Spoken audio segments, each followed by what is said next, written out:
Bapak dan Ibu sekalian, langkah kita di laboratorium tidak boleh berdasar pada asumsi atau kebiasaan tanpa dasar hukum yang jelas. Oleh karena itu, bagian kelima dari panduan mutu mengatur tentang acuan normatif. Mari kita bedah landasan yuridis dan teknis dari aturan ini. Di sebelah kiri, kita lihat definisi dasarnya secara mendalam. Acuan normatif adalah dokumen yang dirujuk dalam standar dan merupakan bagian yang diperlukan untuk penerapan standar tersebut. Sederhananya, acuan normatif adalah fondasi legal. Dokumen-dokumen ini tidak bisa dipisahkan dari ISO 17025 itu sendiri. Ketika kita menyatakan patuh pada standar akreditasi, maka secara otomatis kita juga wajib patuh pada seluruh regulasi yang menjadi acuannya. Lalu di sebelah kanan, kita melihat bagaimana implementasi praktisnya di BE-BUSKA-HIT. Laboratorium dapat menggunakan standar, pedoman, dan dokumen teknis lainnya sebagai referensi untuk membantu implementasi dan pembuktian kompetensi laboratorium. Kita membutuhkan panduan tertulis yang sah untuk membuktikan keabsahan kerja kita, mulai dari metode pengujian resmi dari organisasi dunia hingga instruksi kerja alat instruktif. Beberapa acuan normatif terkait SK organisasi, peraturan kepala badan, dokumen ISO lain yang digunakan untuk memenuhi persyaratan ISO 17025 seperti ISO 9001, ISO 31000, DLL. Ini menunjukkan bahwa tata kelola kita bersifat integratif.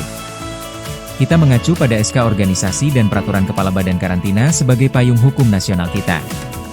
Selain itu, kita juga mengadopsi prinsip sistem manajemen mutu dari ISO 9001 dan manajemen risiko dari ISO 31000 demi memperkuat implementasi ISO 17025. Memahami acuan normatif ini memastikan seluruh personel di BE-BUSKA-HIT memiliki pijakan hukum yang kokoh dan seragam saat mempertahankan validitas pengujian kita di tingkat nasional maupun internasional.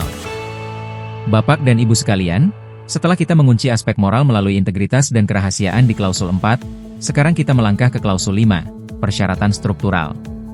Klausul ini berfokus pada kerangka organisasi, legalitas hukum, serta pembagian peran yang mempertegas kedudukan laboratorium BE-BUSKA-HIT secara kelembagaan. Ada 7 poin penting yang mendefinisikan struktur organisasi kita sesuai standar internasional. Legalitas hukum, ini adalah fondasi utama. BE-BUSKA-HIT beroperasi sebagai entitas yang sah secara hukum di bawah naungan Badan Karantina Indonesia. Aspek legalitas ini memastikan bahwa laboratorium kita memiliki kewenangan penuh untuk menerbitkan dokumen pengujian resmi yang diakui oleh negara maupun mitra internasional. Struktur organisasi laboratorium sebagai dasar sistem manajemen. Struktur kita dirancang untuk mencakup seluruh unit kerja tanpa terkecuali. Di dalamnya terdapat pembagian fungsi mutu, administratif, dan teknis yang jelas. Semuanya berada di bawah satu komando pimpinan yang memiliki kewenangan penuh untuk menetapkan kebijakan serta mengalokasikan sumber daya yang diperlukan untuk operasional laboratorium sesuai standar ISO IEC 17025-2017. Memiliki pengaturan agar bebas tekanan, kelanjutan dari asas ketidakberpihakan di klausul sebelumnya, penataan struktur organisasi kita harus menjamin bahwa para personal teknis, penilai, maupun analis terbebas dari segala bentuk tekanan internal maupun eksternal, baik tekanan komersial, finansial, maupun tekanan birokrasi, yang dapat mengompromikan objektivitas hasil uji. Kebijakan dan prosedur perlindungan kerahasiaan informasi. Secara struktural, kita memiliki tata cara tertulis yang jelas untuk melindungi kerahasiaan data serta hak kepemilikan pelanggan. Prosedur ini mengatur alur penyimpanan berkas pengujian hingga pembatasan hak akses pada sistem informasi laboratorium. Menentukan tanggung jawab dan wewenang personel. Di BE-BUSKA-HIT, tidak boleh ada tumpang tindih peran atau ketidakjelasan tugas. Struktur ini memetakan dengan detail siapa melakukan apa, siapa memvalidasi metode, siapa yang berwenang menandatangani sertifikat hasil uji, serta siapa yang bertanggung jawab memelihara alat-alat laboratorium. Menjamin bahwa personel dapat berkontribusi dalam pencapaian tujuan sistem mutu. Setiap pegawai, apapun posisinya, baik petugas administrasi sampel, laboran, analis senior, hingga manajer mutu, harus memahami bahwa tindakan dan kedisiplinan mereka berkontribusi langsung pada tercapainya sasaran mutu laboratorium yang telah kita targetkan bersama. Pimpinan dapat menjamin komunikasi dalam lab untuk efektivitas sistem manajemen. Mutu tidak akan berjalan dalam kesunyian. Struktur organisasi menetapkan mekanisme komunikasi yang efektif, baik melalui rapat berkala, koordinasi antar laboratorium penguji, maupun pelaporan temuan ketidaksesuaian. Hal ini krusial agar sistem manajemen kita tetap hidup, responsif, dan adaptif terhadap tantangan di lapangan.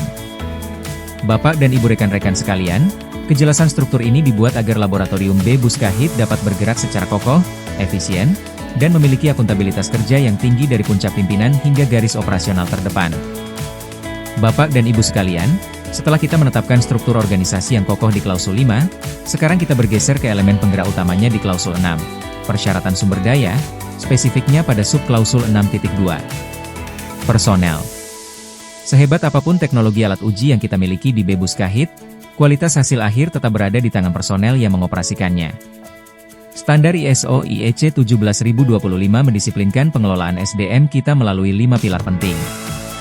Memastikan kompetensi semua personel, ini adalah syarat mutlak. Kompetensi di sini bukan sekadar latar belakang pendidikan formal, melainkan kemampuan nyata dalam melakukan pengujian, mengoperasikan alat khusus, hingga mengevaluasi hasil. Setiap personel yang memengaruhi aktivitas laboratorium harus dipastikan kompeten agar tidak terjadi kesalahan fatal dalam mendeteksi penyakit atau hama karantina. Merumuskan sasaran dan program pendidikan, pelatihan dan keterampilan, kompetensi tidak bersifat statis. Laboratorium wajib merancang program pengembangan SDM secara berkelanjutan. Kita harus mengidentifikasi kebutuhan pelatihan secara berkala, baik itu pelatihan metode molekuler baru, teknik mikrobiologi terkini, maupun penyegaran pemahaman sistem mutu, lalu mengevaluasi efektivitas dari pelatihan tersebut.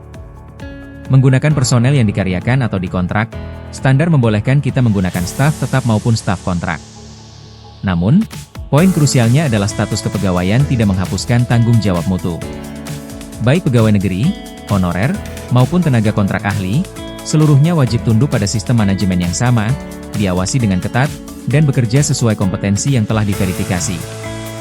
Memelihara uraian tugas, setiap orang di laboratorium harus tahu persis batasan tanggung jawabnya. Uraian tugas, job description, tertulis harus terus diperbarui secara berkala. Hal ini penting untuk memastikan tidak ada kekosongan tanggung jawab dalam rantai pengujian dan menghindari tumpang tindih instruksi kerja di lapangan. Memberikan kewenangan kepada personel dan memelihara rekaman personel, mutu dibangun di atas bukti empiris. Laboratorium wajib mendokumentasikan rekam jejak setiap pegawai secara rapi, mulai dari ijazah, sertifikat pelatihan, bukti uji kompetensi, hingga surat keputusan kewenangan formal. Surat kewenangan ini menegaskan siapa saja personel yang secara sah boleh mengoperasikan alat tertentu, melakukan pengujian spesifik, memvalidasi metode, hingga menandatangani laporan hasil uji. Bapak dan Ibu rekan-rekan sekalian, pemenuhan klausul personel ini adalah jaminan dari Bebus Kahit bahwa setiap hasil uji yang keluar dari gerbang laboratorium kita dikerjakan oleh tangan-tangan yang kompeten, terlatih, dan diakui secara legal oleh sistem standar internasional. Bapak dan Ibu sekalian, setelah kita membahas faktor manusia pada subklausul personel, mari kita bergeser ke infrastruktur fisik yang mendukungnya. Masih di dalam klausul 6, persyaratan sumber daya, kita akan membedah dua subklausul krusial sekaligus, yaitu 6.3. Fasilitas dan kondisi lingkungan serta 6.4. Peralatan. Kedua aspek ini adalah penentu apakah metode uji kita bisa berjalan dengan benar di lapangan. Mari kita cermati bagian atas, 6.3. Fasilitas dan kondisi lingkungan.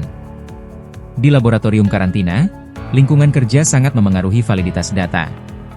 Sedikit kontaminasi udara atau suhu yang tidak stabil bisa merusak hasil uji molekuler maupun mikrobiologi kita. Standar ISO mengatur 5 hal wajib. Fasilitas lab memfasilitasi kebenaran unjuk kerja pengujian. Ruang laboratorium harus didesain sedemikian rupa agar pencahayaan, sumber daya listrik, dan tata ruang benar-benar mendukung instrumen uji bekerja secara optimal. Memantau, mengendalikan, dan merekam kondisi lingkungan, kita tidak bisa sekadar menebak suhu ruangan.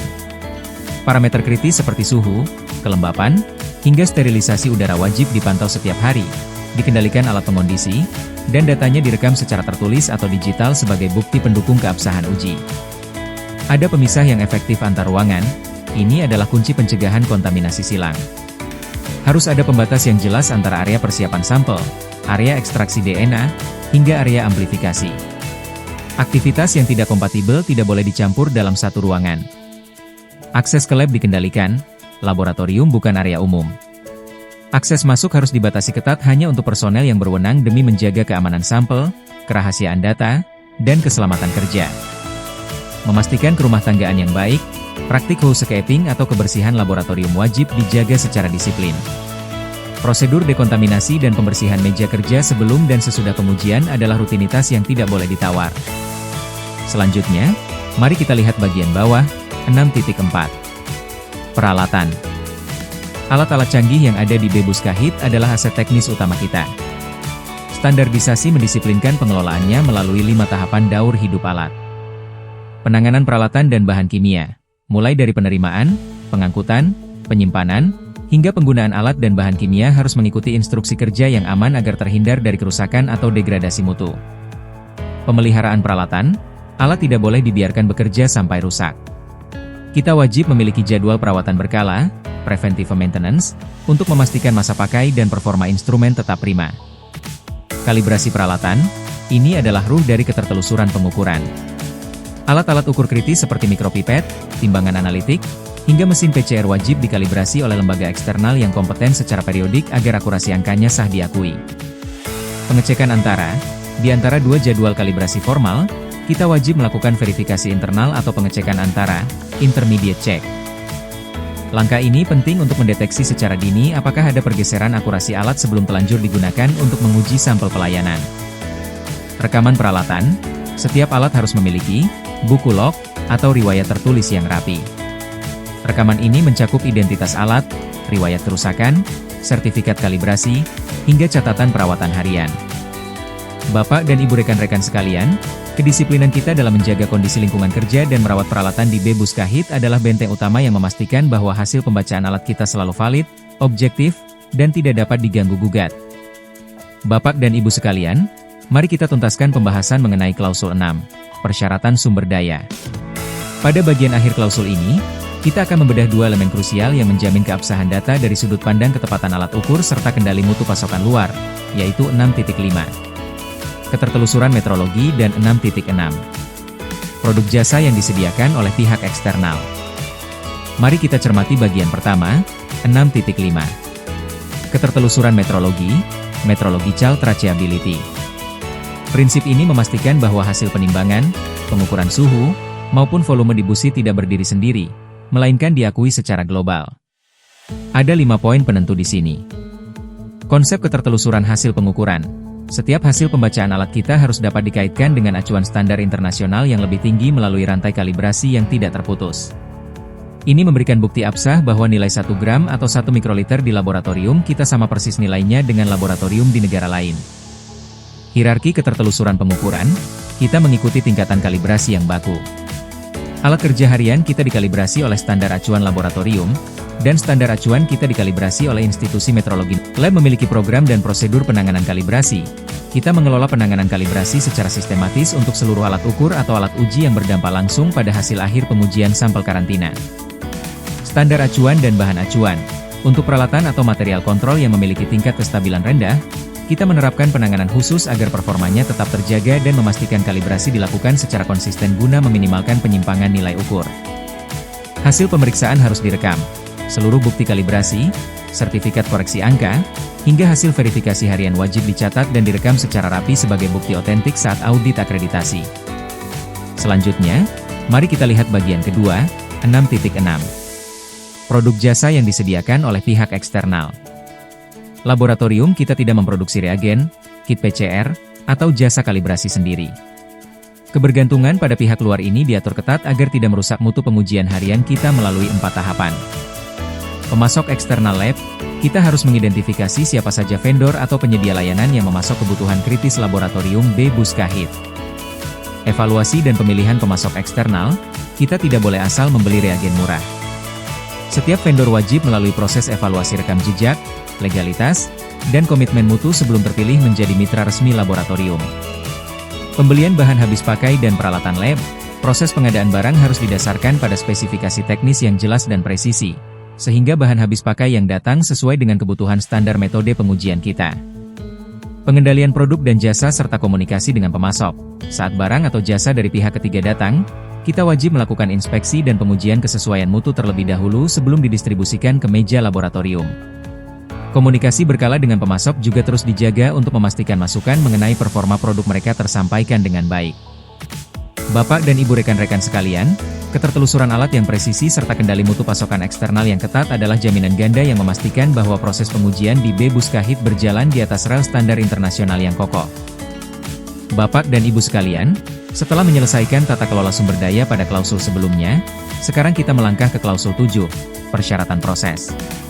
Ini adalah jantung operasional harian kita yang mengatur bagaimana sampel diperlakukan sejak pertama kali pintu lab diketuk hingga hasil uji diserahkan. Subklausul pertama yang akan kita bedah adalah 7.1. Kaji ulang permintaan, tender dan kontrak. Proses ini memastikan adanya kesepahaman yang utuh antara laboratorium dan pelanggan sebelum pengujian dimulai. Ada 4 pilar utama dalam tahapan awal ini. Kaji ulang teknis. Rekan-rekan analis dan manajer teknis harus menilai apakah kita memiliki metode uji yang cocok, peralatan yang siap, serta personel yang kompeten untuk parameter yang diminta. Kita tidak boleh menerima sampel jika kapasitas teknis kita belum memadai. Subkontra pengujian. Apabila terjadi kendala teknis tertentu atau beban sampel melebihi kapasitas operasional, standar membolehkan kita melakukan subkontra pengujian ke laboratorium rujukan lain yang setara kompetensinya. Pelayanan kepada pelanggan. Laboratorium hendaknya dapat memberikan saran kepada pelanggan dan membantu mereka untuk menentukan kelayakan jenis pengujian yang benar-benar mereka butuhkan. Ini adalah wujud transparansi pelayanan kita. Selanjutnya, standar ISO IEC 17025 mendisiplinkan aspek proseduralnya melalui ketentuan berikut. Karena B Buskahit merupakan bagian dari organisasi kedinasan yang lebih besar, kegiatan kaji ulang ini bisa jadi dilakukan oleh unit kerja pendukung di luar unit laboratorium langsung. Dalam kasus seperti ini, laboratorium wajib memastikan bahwa proses kaji ulang di unit pendukung tersebut benar-benar memahami persyaratan ISO 17025. Seluruh bukti dan rekaman proses kaji ulang kontrak ini wajib dipelihara secara rapi sebagai rekam jejak legal kita. Proses kaji ulang ini juga harus mencakup pekerjaan pengujian yang nantinya disubkontrakan ke pihak lain. Jika di tengah jalan terjadi kendala atau penyimpangan dari kesepakatan kontrak awal, hal tersebut harus segera diinformasikan secara jelas kepada pelanggan. Terakhir, apabila ada perubahan kebutuhan uji, amandemen kontrak yang resmi harus dibuat dan disetujui kembali oleh kedua belah pihak. Bapak dan Ibu rekan-rekan sekalian, ketatnya proses kaji ulang permintaan dan kontrak ini bertujuan untuk melindungi laboratorium kita dari sengketa hukum di kemudian hari, sekaligus menjamin pelanggan mendapatkan layanan pengujian yang pasti dan terpercaya. Bapak dan Ibu sekalian, mari kita lanjutkan pembahasan klausul 7, persyaratan proses. Setelah kontrak disepakati, kita masuk ke tahap teknis operasional yang krusial. Slide ini merangkum 3 subklausul penting yang mengawal keabsahan pengujian secara berurutan, mulai dari metodenya, cara mengambil sampelnya, hingga bagaimana menjaga keutuhan sampel tersebut di dalam laboratorium B Buskahit. Mari kita bedah bagian pertama, 7.2. Pemilihan, verifikasi dan validasi metode. Poin ini menentukan resep atau tata cara ilmiah yang kita gunakan di meja laboratorium. Pengertian metode pengujian. Kita wajib menyamakan persepsi mengenai struktur instruksi kerja pengujian yang baku mutu, serta instrumen yang digunakan. Pemilihan dan pemutakhiran metode. B Buskahit berkomitmen untuk selalu menggunakan metode mutakhir, baik standar nasional, SNI, maupun internasional, seperti OIE, ISO, atau AOAC. Metode yang sudah usang harus segera diperbarui agar akurasi deteksi kita tidak ketinggalan zaman. Validasi dan verifikasi metode. Sebelum sebuah metode resmi digunakan untuk melayani publik, kita wajib mengujinya secara internal. Jika kita memakai metode standar baku, kita melakukan verifikasi untuk membuktikan laboratorium kita mampu mencapainya. Namun, jika kita mengembangkan metode sendiri atau memodifikasinya, kita wajib melakukan validasi menyeluruh untuk membuktikan akurasi dan presisinya secara ilmiah. Selanjutnya, bagian kedua adalah 7.3. Pengambilan sampel, sampling. Hasil uji yang akurat tidak ada artinya jika sampel yang diambil salah atau tidak mewakili kondisi real di lapangan. Standarisasi mengatur hal ini melalui 4 tahapan. Perencanaan, kita menyusun rencana penarikan sampel secara statistik agar jumlah dan titik pengambilan sampel benar-benar representatif mewakili satu batch komoditas karantina. Persiapan pengambilan sampel. Tahap ini memastikan kesiapan personel, sterilitas wadah, dan peralatan penunjang di lapangan. Prosedur pengambilan sampel. Petugas wajib mengikuti instruksi kerja pengambilan secara disiplin untuk menghindari kontaminasi awal saat sampel diambil dari media pembawa. Jaminan mutu dan pengendalian mutu pengambilan sampel. Kita menerapkan kontrol kualitas pada proses sampling, misalnya menyertakan sampel blanko atau duplikat, untuk memastikan keabsahan langkah kerja lapangan. Terakhir, bagian ketiga adalah 7.4. Penanganan barang yang diuji. Setelah sampel sampai di gerbang laboratorium B Buskahit, integritas fisiknya harus dijaga ketat agar tidak rusak atau tertukar melalui 3 kendali mutu. Lab memiliki prosedur penanganan dan sistem identifikasi. Setiap sampel yang masuk wajib diberi kode pengenal yang unik dan jelas, seperti barcode. Sistem identifikasi ini harus melekat erat dan tidak boleh hilang selama rantai pengujian berlangsung. Abnormalitas dikomunikasikan ke pelanggan. Jika saat diterima kondisi sampel mengalami kerusakan, volumenya kurang, atau kemasannya bocor, laboratorium wajib mencatat abnormalitas tersebut dan segera mengonfirmasikannya kepada pelanggan sebelum pengujian dimulai. Memiliki prosedur dan fasilitas untuk menghindari deteriorasi. Kita wajib menyediakan fasilitas penyimpanan yang memadai, seperti freezer suhu minus 20 derajat Celcius atau minus 80 derajat Celcius, serta prosedur penanganan yang benar untuk mencegah penurunan mutu, deteriorasi, kehilangan, atau kontaminasi silang pada sampel selama menunggu giliran diuji maupun saat disimpan sebagai arsip pasca uji. Bapak dan Ibu rekan-rekan sekalian, rangkaian proses dari pemilihan metode yang valid, teknik sampling yang benar, hingga penjagaan sampel yang ketat ini adalah mata rantai yang tidak boleh putus demi menghasilkan data karantina yang sahih dan tak terbantahkan. Bapak dan Ibu sekalian, mari kita bergeser ke tahap pengolahan data dan pengujian di dalam klausul 7, persyaratan proses. Pada slide ini, kita akan membedah dua subklausul yang menjadi bukti otentik serta penentu akurasi ilmiah dari hasil pengujian kita, yaitu 7.5. Rekaman teknis dan 7.6. Evaluasi ketidakpastian pengukuran. Mari kita cermati bagian pertama, 7.5. Rekaman teknis. Prinsip dasar akreditasi adalah, tulis apa yang dilakukan, lakukan apa yang ditulis. Rekaman teknis adalah bukti bahwa pengujian benar-benar terjadi sesuai prosedur. Standarisasi mendisiplinkannya melalui 5 poin. Karakteristik rekaman. Rekaman teknis harus memenuhi syarat keterbacaan, mudah dilacak, dan tidak mudah terhapus atau diubah tanpa jejak riwayat modifikasi. Perancangan sistem rekaman. Laboratorium wajib mendesain formulir, logbook, atau sistem digital, seperti LIMS, yang mampu menangkap semua informasi penting selama proses pengujian. Penerapan sistem rekaman teknis. Setiap personel wajib mengisi rekaman teknis ini secara langsung di meja kerja saat pengujian berlangsung, bukan diisi belakangan berdasarkan ingatan. Jenis rekaman.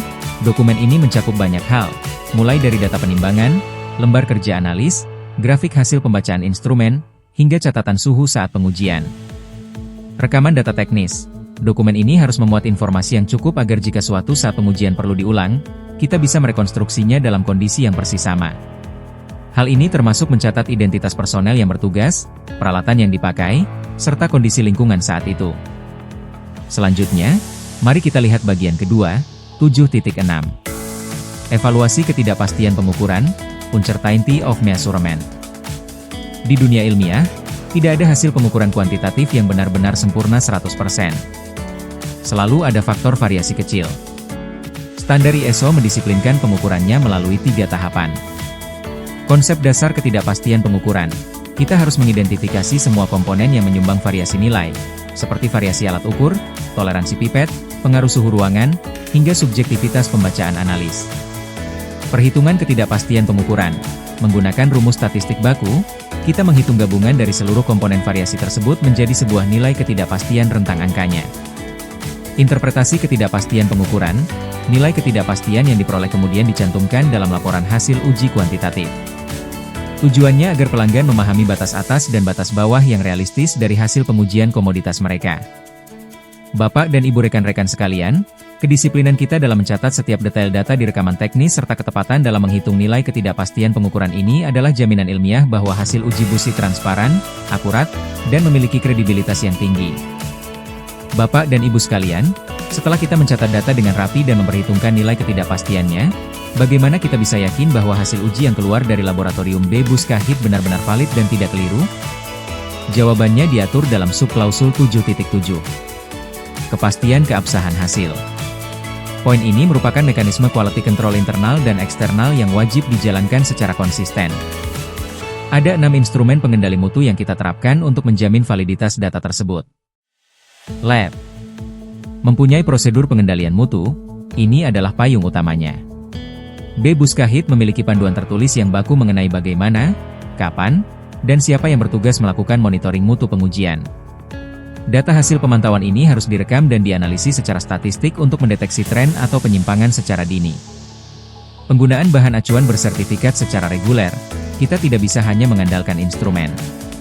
Secara rutin, kita wajib menguji bahan acuan bersertifikat, Certificate Reference Material atau CRM, yang nilainya sudah pasti.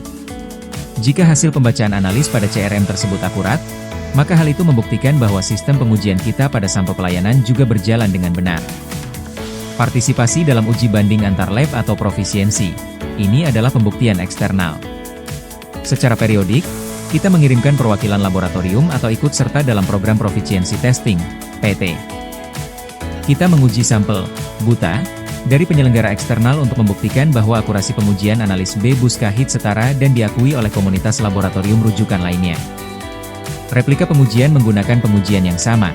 Untuk memastikan presisi kerja analis, kita melakukan pengujian duplikat atau replika pada sampel yang sama. Hasil pengujian pertama dan kedua harus konsisten berada dalam rentang toleransi yang diizinkan, membuktikan bahwa metode kerja kita stabil dan dapat diulang, repeatable.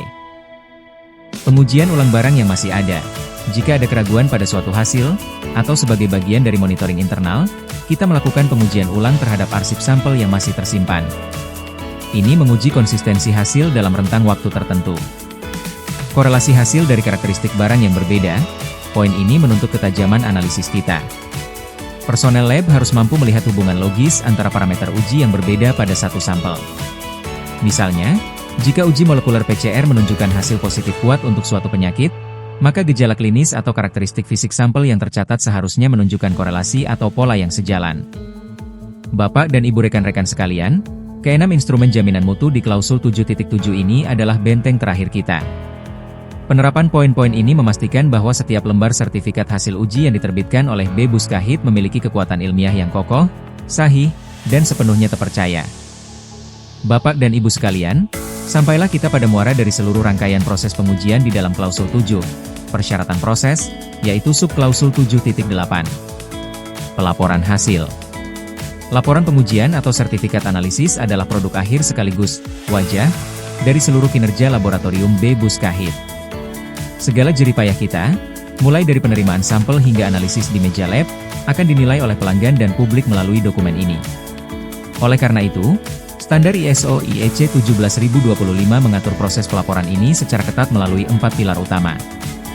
Laboratorium melaporkan hasil secara akurat, jelas, tidak meragukan, dan objektif. Hasil uji harus kita sajikan tanpa bias, menggunakan istilah ilmiah yang baku, serta mudah dipahami oleh pengguna jasa. Penting juga untuk diingat, jika ada bagian pengujian yang kita subkontrakan ke laboratorium mitra, hasil pengujian tersebut harus dilaporkan secara transparan di dalam laporan dengan mencantumkan identitas laboratorium subkontraktor secara jelas. Pemberian pendapat dan interpretasi. Kadangkala, pengguna jasa tidak hanya membutuhkan angka atau hasil positif negatif, tetapi juga memerlukan opini ahli mengenai arti dari hasil tersebut. Misalnya, apakah temuan patogen tertentu berpotensi membahayakan komoditas lain di area karantina? Jika sertifikat kita memuat pendapat dan interpretasi seperti ini, B-Buskahit wajib memiliki acuan ilmiah atau regulasi yang sah sebagai dasarnya. Selain itu, manajemen harus menunjuk secara resmi personel yang terbukti kompeten dan memiliki kualifikasi memadai untuk memberikan interpretasi tersebut. Perancangan format laporan dan sertifikat. Format laporan kita tidak boleh dibuat asal-asalan. Tata letak, kolom data, hingga penempatan tanda tangan harus dirancang sedemikian rupa untuk mengakomodasi karakteristik setiap jenis pengujian, baik pengujian molekuler, mikrobiologi, maupun jenis uji lainnya. Desain format yang baik juga berfungsi sebagai kontrol sistem untuk meminimalkan risiko kesalahan ketik atau tertukarnya informasi sampel. Amandemen laporan pengujian. Jika laporan sudah telanjur diterbitkan dan ternyata memerlukan koreksi, kita tidak boleh sekadar mengganti dokumen lama begitu saja. Standar mewajibkan amandemen laporan dilakukan melalui dokumen susulan resmi yang diidentifikasi secara jelas, misalnya berupa dokumen fisik atau digital yang ditandai sebagai suplemen untuk laporan pengujian. Hal ini penting agar riwayat perubahan tetap terlacak demi menjaga integritas data laboratorium kita. Bapak dan Ibu rekan-rekan sekalian, ketelitian kita dalam menyusun, memeriksa, dan menerbitkan laporan hasil uji di B-Buskahit memastikan bahwa setiap dokumen yang keluar memiliki kekuatan hukum yang sah, akuntabel, dan terpercaya di mata publik. Bapak dan Ibu sekalian, setelah laporan hasil uji resmi diterbitkan, interaksi kita dengan pengguna jasa tidak serta-merta selesai begitu saja. Sebagai laboratorium yang profesional dan berorientasi pada pelayanan publik, kita harus selalu terbuka terhadap setiap masukan, termasuk keluhan atau komplain. Hal ini diatur secara sistematis di dalam klausul 7, persyaratan proses, subklausul 7.9. Pengaduan. Mari kita bedah 3 poin utama dalam pengelolaan pengaduan di B-Buskahit. Pengertian pengaduan. Standar ISO IEC 17025 mendefinisikan pengaduan sebagai ungkapan ketidakpuasan oleh pelanggan atau pihak lain berkaitan dengan kegiatan pelayanan laboratorium kita. Pengaduan ini bisa menyangkut berbagai aspek, mulai dari keterlambatan penyerahan sertifikat, komunikasi petugas, hingga keraguan atas hasil pengujian itu sendiri. Penting bagi kita semua untuk tidak melihat pengaduan sebagai ancaman atau kegagalan, melainkan sebagai umpan balik yang jujur dan sarana perbaikan mutu pelayanan yang sangat berharga. Penanganan pengaduan. Laboratorium wajib memiliki prosedur terdokumentasi yang jelas dan transparan untuk menangani setiap pengaduan yang masuk. Proses ini berjalan melalui rantai penanganan yang baku. Penerimaan, mencatat pengaduan secara resmi beserta bukti-bukti pendukungnya. Validasi, memeriksa dan memastikan apakah pengaduan tersebut memang relevan dengan aktivitas teknis laboratorium kita. Investigasi, melakukan peninjauan mendalam untuk mengetahui di bagian mana dalam proses pengujian yang mengalami kendala. Keputusan tindakan perbaikan, merumuskan tindakan konkret untuk menyelesaikan keluhan tersebut, yang diputuskan oleh personel yang tidak terlibat langsung dalam aktivitas laboratorium yang dikeluhkan demi menjaga objektivitas. Tindak lanjut pengaduan. Penyelesaian pengaduan tidak boleh hanya sekadar formalitas di atas kertas. Kita wajib melakukan verifikasi menyeluruh terhadap apa yang diminta oleh pelanggan. Setelah itu, kita mengeksekusi tindakan perbaikan yang nyata serta melakukan identifikasi akar penyebab masalah, root cause analysis. Langkah ini memastikan kita tidak hanya mengobati gejala masalah di permukaan, melainkan mengoreksi sistemnya agar kesalahan yang sama tidak pernah terulang lagi di masa mendatang. Bapak dan Ibu rekan-rekan sejawat, penanganan pengaduan yang responsif, adil, dan akuntabel adalah cerminan dari kedewasaan sistem manajemen mutu kita di B-Buskahit. Hal ini membuktikan kepada publik bahwa kita adalah institusi yang bertanggung jawab dan selalu mengutamakan kepuasan pengguna jasa. Bapak dan Ibu sekalian, dalam operasional laboratorium yang padat, idealnya semua hal berjalan mulus. Namun, standar ISO IEC 17025 secara realistis mengantisipasi bahwa kesalahan atau penyimpangan bisa saja terjadi. Pengendalian atas kondisi inilah yang diatur dalam subklausul pukul 7.10. Pekerjaan yang tidak sesuai. Poin ini mendisiplinkan kita bagaimana merespons kesalahan dengan cepat, tepat, dan solutif. Ada 2 ketentuan utama yang wajib kita terapkan di B-Buskahit. Mempunyai kebijakan dan prosedur untuk pekerjaan yang tidak sesuai prosedur. Laboratorium kita wajib memiliki protokol tertulis yang jelas ketika ditemukan adanya bagian dari kegiatan laboratorium atau hasil pengujian yang tidak memenuhi prosedur yang telah ditetapkan. Penyimpangan ini bisa terjadi di seluruh unsur atau pekerjaan yang tercakup dalam sistem manajemen laboratorium kita. Mulai dari masalah mutu, seperti dokumen yang salah, masalah teknis, seperti suhu inkubator yang mendadak melompat atau hasil QC yang out of control, maupun masalah administratif, seperti salah ketik nomor sampel pada logbook. Melakukan tindakan perbaikan. Ketika pekerjaan yang tidak sesuai ini teridentifikasi, kita tidak boleh mendiamkannya. Kita wajib mengambil langkah responsif yang terbagi menjadi 3 tingkatan tindakan. Koreksi. Korektion ini adalah tindakan instan untuk menghilangkan ketidaksesuaian yang teramati pada saat itu juga. Sifatnya langsung menahan efek masalah. Contohnya, menghentikan pengujian yang sedang berjalan, menahan sertifikat hasil uji agar tidak terbit, atau langsung menguji ulang sampel tersebut. Tindakan pencegahan, preventive action ini adalah langkah proaktif. Jika dalam proses analisis harian atau evaluasi berkala ditemukan adanya faktor-faktor penyebab ketidaksesuaian potensial, kita segera menindaklanjutinya. Kita membenahi sistem sebelum kesalahan itu benar-benar terjadi di lapangan. Bapak dan Ibu rekan-rekan sekalian, kedisiplinan kita dalam mendeteksi dan mengelola pekerjaan yang tidak sesuai ini bukan untuk mencari siapa yang salah, melainkan untuk melindungi integritas laboratorium B-Buskahit secara keseluruhan, sehingga keabsahan data pelayanan kita tetap terjaga dan terpercaya. Bapak dan Ibu sekalian, kita sampai pada subklausul terakhir dari klausul 7, persyaratan proses, yaitu subklausul pukul 7.11. Pengendalian data dan manajemen informasi. Di era digital saat ini, data bukan lagi sekadar tumpukan kertas, melainkan aset paling berharga milik laboratorium. Bagaimana kita mengolah, menjaga, dan mengamankan aset informasi ini diatur secara saksama melalui 3 pilar pengendalian di B-Buskahit. Identifikasi kegiatan lab. Pilar pertama ini mencakup tata kelola harian seluruh rekam jejak aktivitas teknis maupun administratif kita. Proses ini melibatkan siklus hidup data yang sangat komprehensif, mulai dari tahap awal pencatatan data mentah hasil uji, klasifikasi atau pengelompokan jenis pengujian, penapisan informasi, hingga proses perhitungan rumus statistik. Selanjutnya, data tersebut mengalir ke tahap penyusunan laporan hasil uji resmi, penyimpanan arsip secara aman, kemudahan pencarian saat dibutuhkan kembali, kelancaran komunikasi informasi antar unit, hingga prosedur penggandaan dokumen yang sah. Semua tahapan ini harus teridentifikasi secara jelas agar tidak ada data yang tercecer. Pengendalian data. Pilar kedua berfokus pada pengawasan mutu dan integritas data itu sendiri. Laboratorium wajib secara ketat memeriksa perlindungan dan pemindahan data demi mencegah terjadinya manipulasi, kehilangan, atau kerusakan saat data ditransfer dari instrumen uji ke komputer maupun sistem jaringan. Kita juga dituntut untuk mensistematiskan rekaman, melakukan verifikasi berkala guna memastikan kesesuaian data yang diinput, serta melakukan validasi pada perangkat lunak atau lembar kerja digital, spreadsheet, yang kita gunakan untuk mengolah rumus pengujian. Sistem Manajemen Informasi Lab, LIMS. Pilar ketiga berkaitan dengan wadah sistem informasi yang kita gunakan.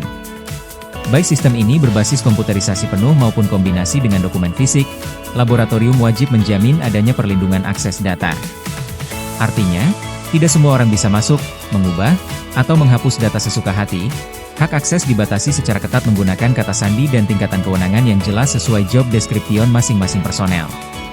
Selain itu, sistem harus memastikan seluruh data terpelihara dengan baik, memiliki backup berkala yang aman, dan selalu siap menghadapi risiko kegagalan sistem atau pemadaman listrik tanpa kehilangan informasi penting pelanggan.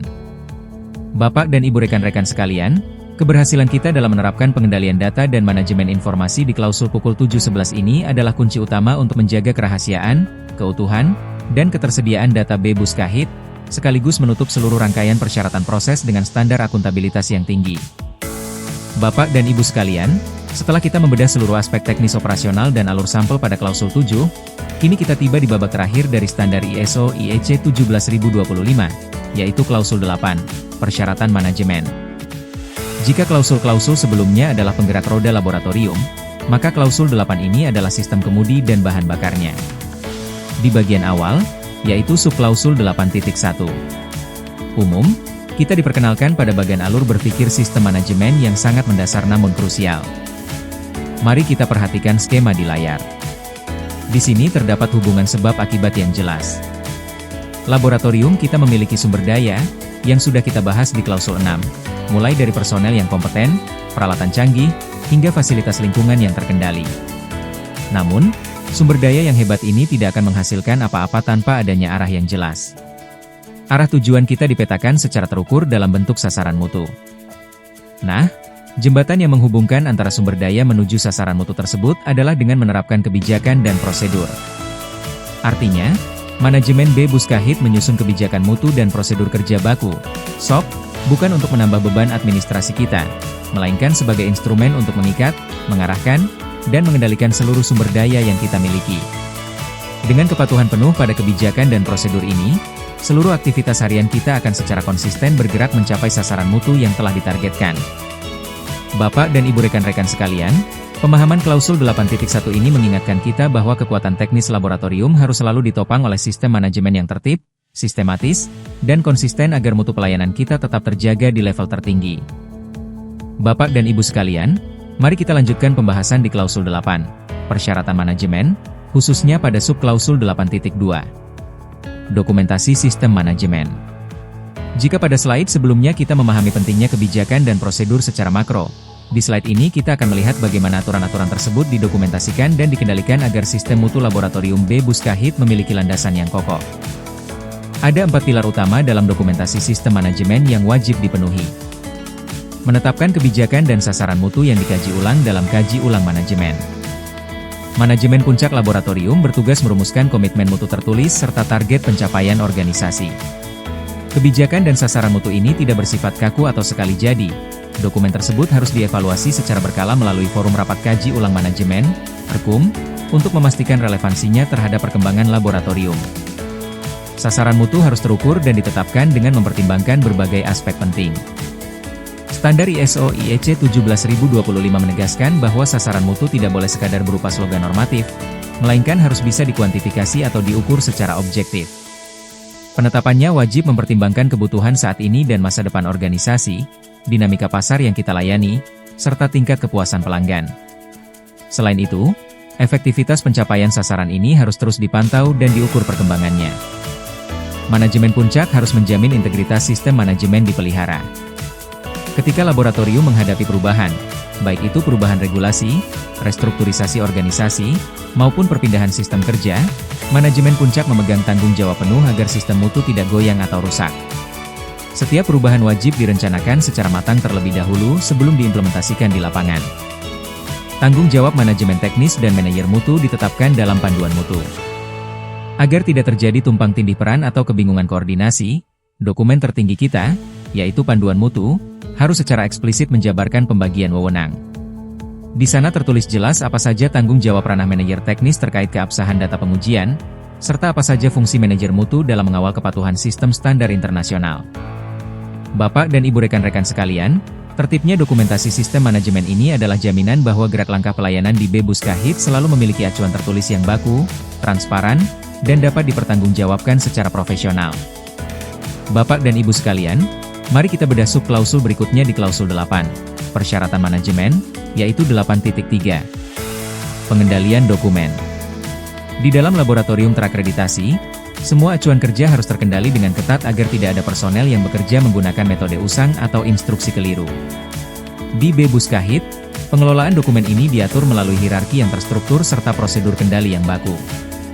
Pertama, mari kita pahami hierarki dokumentasi sistem manajemen mutu kita yang terbagi menjadi 4 tingkatan.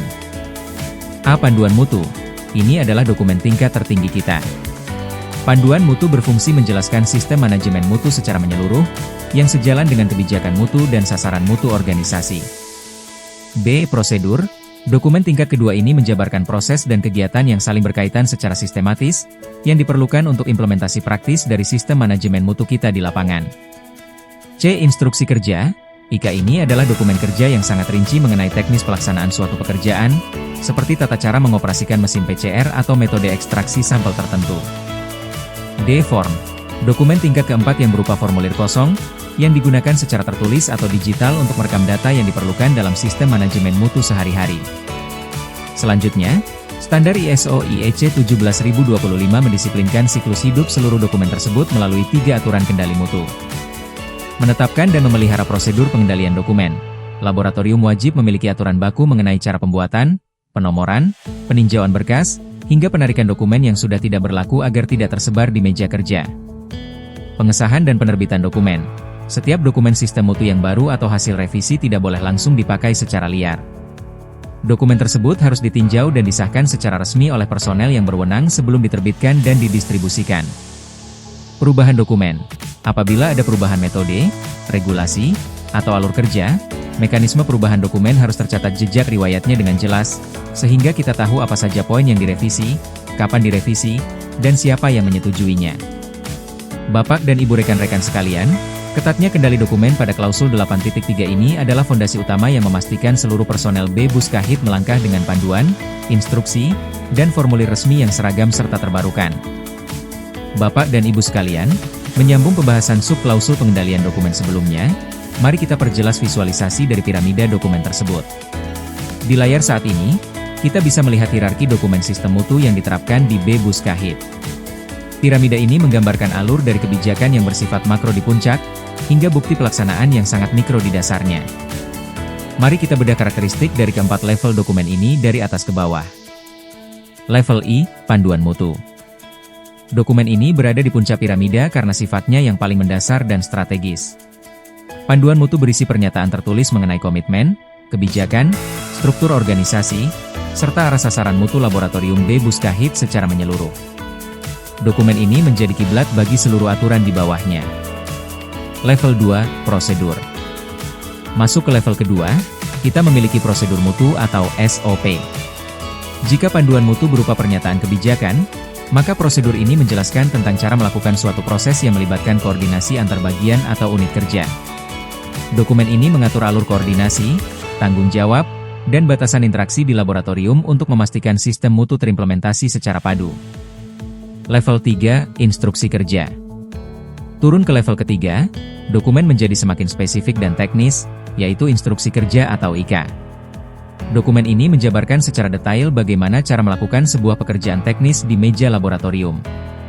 Mulai dari langkah demi langkah pengoperasian alat instrumen canggih, metode ekstraksi sampel, hingga protokol pengujian suatu penyakit secara presisi agar tidak terjadi variasi kerja antar analis. Level 4, formulir. Di dasar piramida, kita memiliki formulir. Ketika formulir kosong ini diisi oleh personel saat bertugas, baik secara manual maupun digital, ia otomatis berubah status menjadi rekaman mutu atau rekaman teknis. Dokumen level 4 inilah yang menjadi bukti melakukan bahwa kegiatan laboratorium benar-benar telah dijalankan sesuai dengan panduan, prosedur, dan instruksi kerja yang ada di atasnya. Bapak dan Ibu rekan-rekan sekalian, struktur piramida ini mengingatkan kita bahwa setiap coretan data di atas formulir harian kita memegang peranan penting dalam menopang kokohnya seluruh bangunan sistem manajemen mutu internasional di B-Buskahit. Bapak dan Ibu sekalian, setelah kita melihat bagaimanakah hierarki pengisian formulir pada slide sebelumnya, mari kita bedah sub-klausul berikutnya di klausul 8, persyaratan manajemen, yaitu 8.4. Pengendalian rekaman. Jika dokumen level 1-3 mengatur cara kerja kita, maka rekaman adalah bukti sejarah otentik yang menunjukkan bahwa kita benar-benar telah melakukan pekerjaan tersebut sesuai aturan. Oleh karena itu, untuk menjaga keabsahan bukti sejarah ini, standar menetapkan 4 aturan utama kendali rekaman di B-Buskahit. Laboratorium mempunyai prosedur pengendalian dan penyimpanan rekaman. Kita wajib memiliki panduan tertulis yang mengatur tata cara pengelolaan rekaman, baik yang bersifat rekaman manajemen, seperti notulen rapat dan data audit, maupun rekaman teknis, seperti lembar kerja analis dan logbook suhu. Prosedur ini memastikan semua rekaman memiliki sistem penyimpanan yang aman. Rekaman harus dapat dibaca, disimpan, dan dipelihara sedemikian rupa, sehingga mudah didapat. Tempat dan cara kita menyimpan berkas, baik dalam bentuk cetak di lemari arsip maupun digital di server komputer, harus terlindung dari kerusakan fisik maupun kehilangan. Selain itu, pengarsipannya harus tertata rapi menggunakan sistem indeks yang jelas, sehingga ketika ada kebutuhan telusur data atau saat audit akreditasi datang, dokumen tersebut bisa ditemukan kembali dengan cepat. Pengamatan data dan perhitungan harus direkam pada saat pekerjaan dilakukan. Ini adalah disiplin yang tidak boleh ditawar. Setiap hasil penimbangan sampel, pembacaan angka instrumen, maupun rumus perhitungan harus langsung dicatat di lembar kerja saat itu juga. Kita dilarang keras menunda pencatatan, menulisnya di kertas coret-coretan luar, apalagi mengisinya belakangan berdasarkan ingatan setelah pekerjaan selesai, karena hal tersebut berisiko merusak orisinalitas data. Mekanisme koreksi jika terjadi kesalahan pencatatan. Sebagai manusia, salah tulis tentu bisa saja terjadi. Namun, standar ISO IEC 17025 melarang kita menghapus data salah tersebut menggunakan peranti koreksi seperti tip X, mencoretnya sampai hitam pekat, atau menghapusnya dari sistem tanpa jejak. Aturan baku yang benar adalah, data yang salah cukup dicoret dengan satu garis lurus sehingga angka aslinya tetap terbaca, lalu nilai benar yang ditambahkan ditulis di sampingnya dan wajib dibubuhi paraf oleh personel yang melakukan koreksi. Langkah ini penting demi menjaga transparansi dan integritas data laboratorium kita. Bapak dan Ibu rekan-rekan sekalian, ketertiban dan kejujuran kita dalam melakukan pengendalian rekaman pada klausul 8.4 ini adalah cerminan utama dari profesionalisme dan akuntabilitas pelayanan mutu di B-Buskahit. Bapak dan Ibu sekalian, mari kita lanjutkan ke sub-klausul berikutnya dalam klausul 8, persyaratan manajemen, yaitu 8.5. Tindakan mengatasi risiko dan peluang. Standarisasi ISO IEC 17025 menuntut laboratorium untuk tidak hanya bersikap reaktif menunggu masalah terjadi, melainkan bersikap proaktif. Oleh karena itu, di B-Buskahit kita menerapkan pemikiran berbasis risiko, risk-based thinking, untuk menjaga keberlangsungan mutu. Ada beberapa poin esensial dalam menerapkan prinsip ini. Pemikiran berbasis risiko, risk-based thinking. Prinsip ini mengharuskan kita merencanakan dan menerapkan proses sistem manajemen yang mampu meningkatkan keefektifan sistem manajemen mutu secara berkelanjutan serta mencegah atau meminimalkan dampak negatif yang mungkin timbul dalam pelayanan pengujian kita.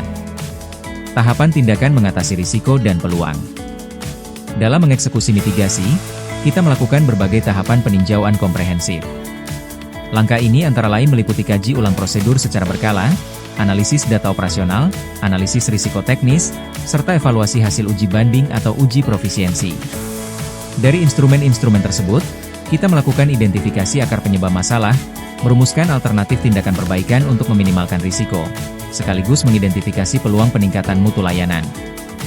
Penerapan pemikiran berbasis risiko di laboratorium. Untuk mengimplementasikannya secara nyata, kita bergerak melalui 3 langkah runut.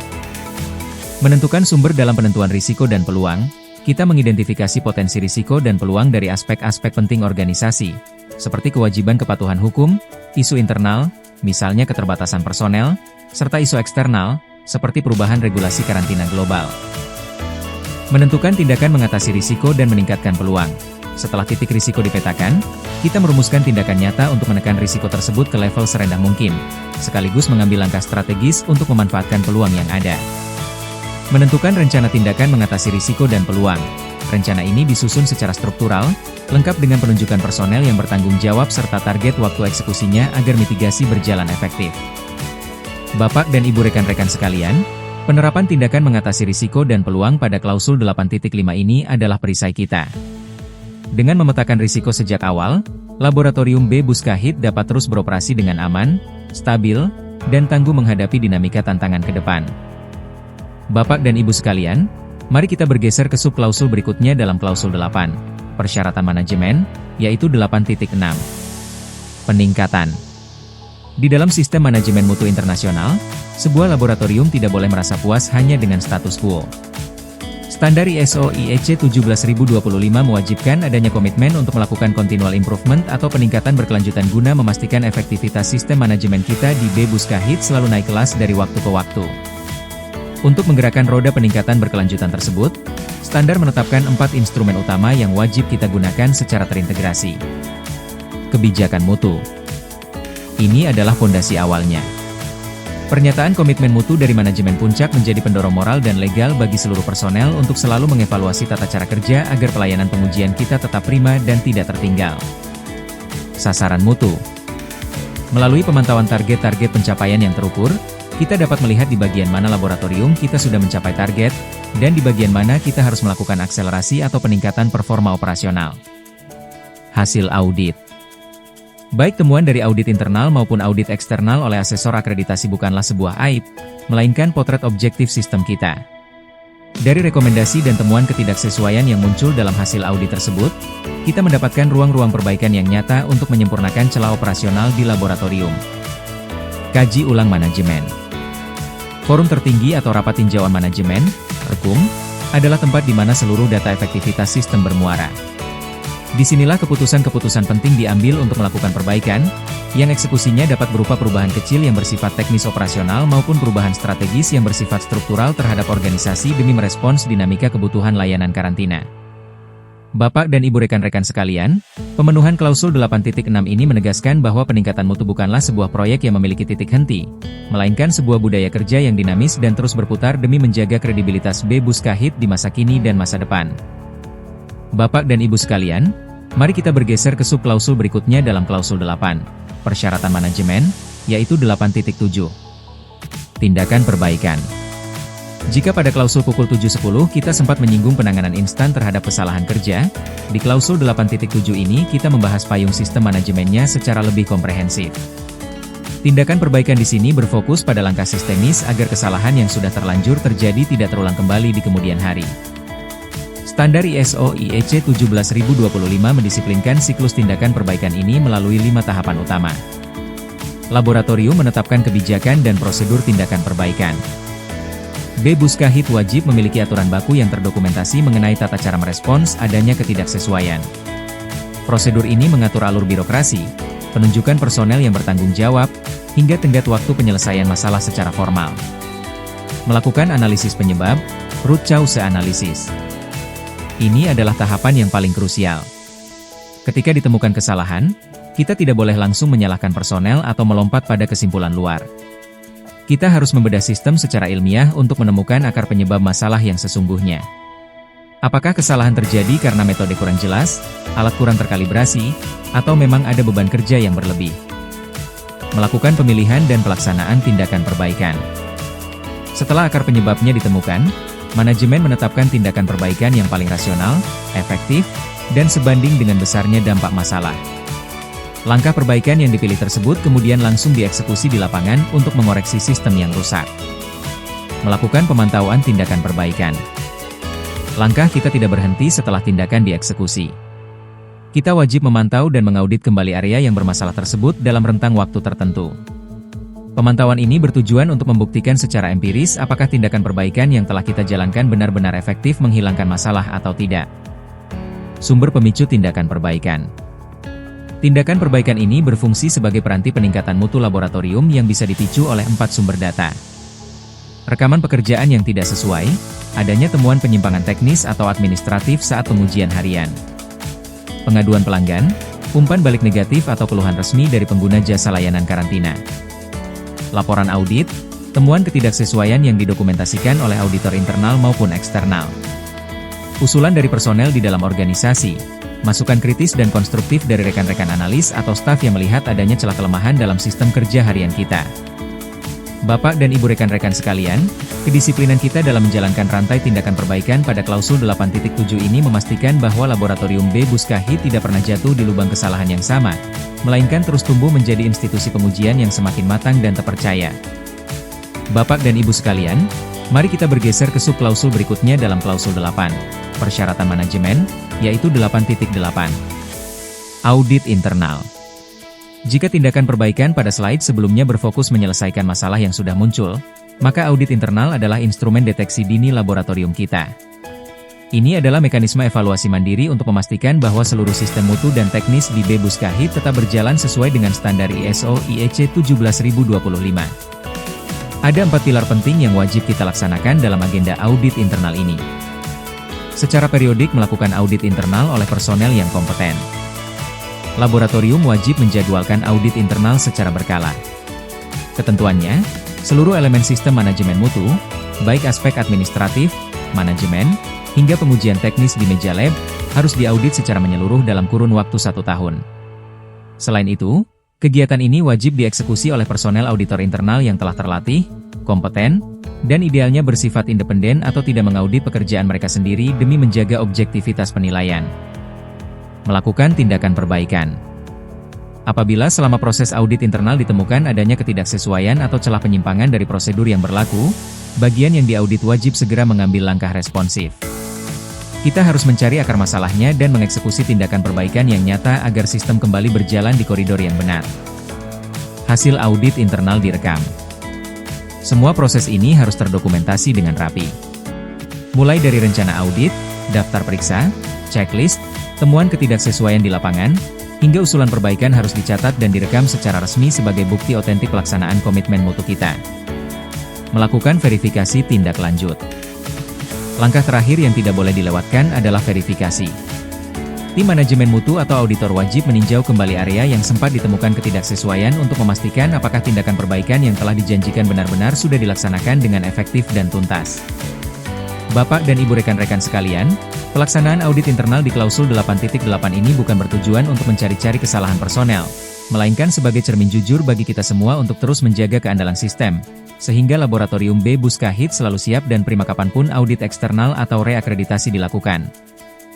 Bapak dan Ibu sekalian, kita telah sampai pada subklausul terakhir dari klausul 8, persyaratan manajemen, sekaligus menjadi puncak dari seluruh pembahasan standar ISO IEC 17025 di laboratorium kita, yaitu subklausul 8.9. Kaji ulang manajemen. Jika seluruh klausul sebelumnya adalah roda-roda yang menggerakkan operasional harian, maka kaji ulang manajemen adalah ruang kemudi strategis tempat manajemen puncak memastikan arah organisasi kita tetap benar. Ada 3 pilar utama dalam pelaksanaan kaji ulang manajemen di B Buskahit. Secara periodik melakukan kaji ulang manajemen yang dipimpin oleh manajemen puncak. Agenda besar ini tidak boleh diwakilkan, melainkan wajib dipimpin langsung oleh manajemen puncak laboratorium. Secara berkala, forum ini berkumpul untuk membedah kinerja laboratorium secara makro. Hal-hal krusial yang dibahas mencakup tingkat kecocokan kebijakan dan prosedur dengan kondisi real di lapangan, evaluasi hasil audit internal yang sudah berjalan, pencapaian sasaran mutu, hingga pemenuhan sumber daya. Disinilah kita menilai apakah sistem manajemen kita masih relevan, efektif, dan memadai. Keluaran yang diharapkan dari kaji ulang manajemen. Rapat ini bukan sekadar forum kumpul biasa, melainkan harus menghasilkan output yang konkret dan visioner. Keluaran utama yang dituntut oleh standar adalah hadirnya informasi perencanaan strategis untuk menjawab kebutuhan organisasi di masa mendatang. Selain itu, Dalam forum inilah kita menetapkan sasaran mutu yang baru untuk periode berikutnya, sebagai target peningkatan mutu yang berkelanjutan. Hasil kaji ulang manajemen direkam dan dijamin tindak lanjutnya. Segala keputusan, instruksi, dan komitmen yang lahir dalam forum ini harus terdokumentasi dengan rapi sebagai rekaman mutu yang sah. Tidak kalah penting, manajemen harus menjamin dan mengawal ketat bahwa seluruh rencana tindakan atau rekomendasi perbaikan yang disepakati benar-benar dieksekusi di lapangan dalam tenggat waktu yang ditentukan. Bapak dan Ibu rekan-rekan sekalian, kepatuhan kita pada klausul 8.9 ini memastikan bahwa sistem manajemen mutu di Bebus Kahit tidak berjalan di tempat. Kaji ulang manajemen menjadi jaminan bahwa laboratorium kita akan selalu dinamis, adaptif, serta terus bertumbuh menjadi institusi pelayanan publik yang unggul dan terpercaya.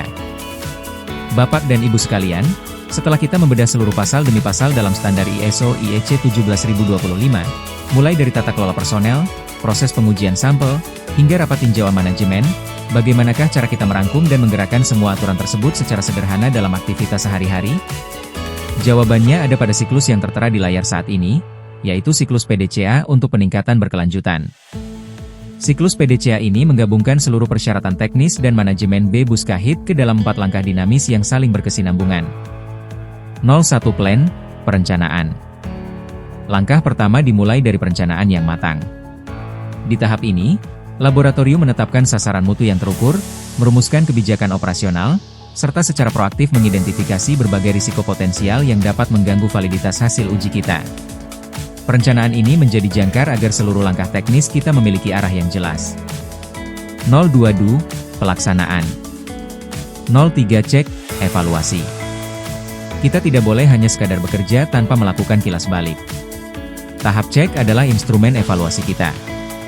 Laboratorium secara periodik melakukan audit internal secara berkala untuk memotret kepatuhan sistem, sekaligus memantau secara ketat sejauh mana pencapaian sasaran mutu yang telah kita targetkan di awal. Tahap ini membantu kita melihat celah atau kekurangan secara objektif. 04 Act, tindak lanjut. Siklus ini bermuara pada tindakan nyata. Jika selama tahap evaluasi atau operasional ditemukan adanya ketidaksesuaian, kita segera melakukan tindakan perbaikan, corrective action. Tidak berhenti di situ, seluruh evaluasi makro dan rencana strategis ini kemudian dibawa dan dibahas secara formal dalam rapat tinjauan manajemen untuk merumuskan langkah peningkatan mutu di periode berikutnya. Bapak dan Ibu rekan-rekan sekalian, siklus PDCA ini bukanlah sebuah proses linier yang memiliki titik henti, melainkan sebuah lingkaran yang terus berputar. Begitu tahap X selesai, kita akan kembali ke tahap plan yang baru dengan level mutu yang lebih tinggi. Budaya kerja berbasis PDCA inilah yang menjamin laboratorium Bebus Kahit akan selalu adaptif, andal, dan terus meningkat kualitasnya dalam melayani masyarakat. Bapak dan Ibu sekalian, setelah kita mengulas seluruh rangkaian persyaratan teknis, manajemen, hingga siklus PDCA, mari kita simpulkan apa esensi dari semua ini. Mengapa kita di Bebus Kahit berkomitmen penuh menerapkan sistem manajemen mutu laboratorium, SMML? Jawabannya terangkum dalam 5 manfaat utama berikut. Pengakuan internasional. Jika laboratorium berhasil mendapatkan akreditasi, yang di Indonesia diberikan oleh CAN atau Komite Akreditasi Nasional, maka hasil uji yang kita keluarkan otomatis diakui secara global. Pengakuan internasional ini berjalan melalui Perjanjian Saling Pengakuan atau ILAC-MRA. Ini membuat sertifikat uji kita berlaku dan diakui di berbagai belahan dunia. Meminimalkan risiko kesalahan. Penerapan sistem yang ketat membantu kita mengurangi terjadinya retesting atau pengujian ulang. Dengan menekan angka kesalahan teknis, kita bisa menghindari pemborosan waktu dan biaya operasional yang biasanya timbul akibat hasil pengujian yang meragukan. Meningkatkan kepercayaan pelanggan. Sistem ini memberikan jaminan dan rasa aman kepada para pengguna jasa. Pelanggan akan yakin bahwa data hasil uji yang dikeluarkan oleh Bebus Kahit sah secara hukum dan valid secara ilmiah, sehingga kredibilitas kita di mata publik tetap terjaga. Ketertelusuran yang jelas. SMML mendisiplinkan aspek pencatatan. Hal ini memudahkan kita dalam melakukan pelacakan atau traceability jika suatu saat terjadi komplain dari pelanggan terkait hasil uji di masa lalu. Semua data pendukung dari hulu ke hilir bisa kita buka kembali dengan cepat. Budaya kerja dan pengembangan personel. Sistem ini membawa kejelasan tanggung jawab melalui struktur organisasi, tugas, dan wewenang yang teratur, sehingga menghindari adanya tumpang tindih tanggung jawab di antara kita. Selain itu, sistem ini mendorong peningkatan kompetensi personel secara berkelanjutan agar keahlian kita selalu relevan dengan perkembangan teknologi pengujian yang dinamis. Bapak dan Ibu rekan-rekan sekalian, penerapan SMML ini bukan sekadar pemenuhan kewajiban regulasi di atas kertas. Ini adalah instrumen strategis yang menjaga nama baik, efisiensi kerja, dan profesionalisme kita semua dalam mengawal layanan karantina di Bebuskahit. Bapak dan Ibu sekalian, dengan selesainya pembahasan mengenai manfaat penerapan sistem manajemen mutu tadi, maka berakhir pula seluruh rangkaian pemaparan materi sosialisasi ISO IEC 17025 pada hari ini. Kami mengucapkan terima kasih yang sebesar-besarnya atas perhatian, waktu, dan partisipasi aktif Bapak dan Ibu seluruh personel Bebuskahit selama sesi presentasi ini berlangsung. Semoga pemahaman komprehensif yang kita diskusikan bersama dapat memperkuat komitmen kita dalam menjaga dan meningkatkan mutu pelayanan laboratorium secara berkelanjutan. Apabila di kemudian hari Bapak dan Ibu memerlukan koordinasi lebih lanjut, diskusi mengenai implementasi dokumen, ataupun penyampaian usulan peningkatan sistem, silakan menghubungi tim manajemen melalui kontak telepon, email resmi, maupun alamat kantor Bebuskahit yang tertera di layar. Akhir kata, mohon maaf atas segala kekurangan selama penyampaian materi. Terima kasih, selamat melanjutkan aktivitas, dan salam mutu untuk kita semua.